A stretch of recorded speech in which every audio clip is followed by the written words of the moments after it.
हजुरको घरमा के भएको थियो अरे? शनिबारको साँझ हामी टिभी कोठामा थियौँ, टिभी हेर्दै थियौँ। उतातिर कोठामा एकजना मान्छे झालक झुलुक हिँड्यो।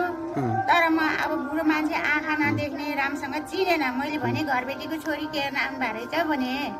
अनि त्यो मैले कसैसँग भनेर कति पैसा हराएको थियो? 50,000 हराएको थियो। अनि के बालाहरू के? बाला सुनका बाला, चाँदीका बाला। कसको? नातिको? नातिको। ल भन्न तिम्रो कुरा के छ?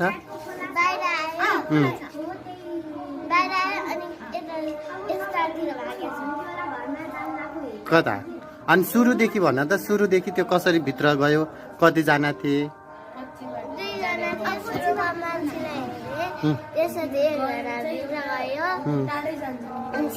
चढेपछि माथि गएर सोफातिर दराजमा गएर पैसा चोर्यो, कराहरू चोर्यो, सिरानीमा गयो, सिरानीको पैसा चोर्यो, अनि सिडीमा गएपछि लग्यो, त्यसपछि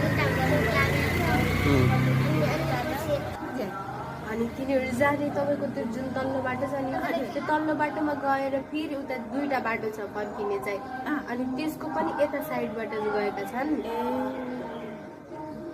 तिनीहरूले माथि हेर्दै फेरि त्यो गर्दै गयो रहेछ। हामी बिच कोठामा बसेको थियौँ, बिचको फ्लाइटमा।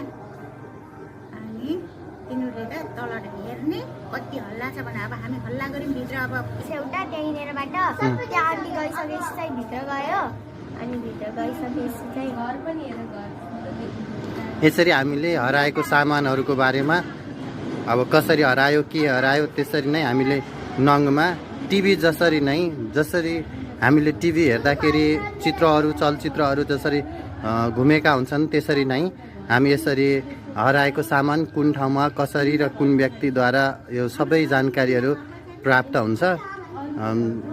यहाँ नानीले चाहिँ भन्दैछन् कति बजे के भयो भनेर। भन त ल, के भयो? त्यो भित्र गयो, एउटा सेतो कस्तो लगाएको छ अरे कपडा? सेतोमा छ, अनि एउटा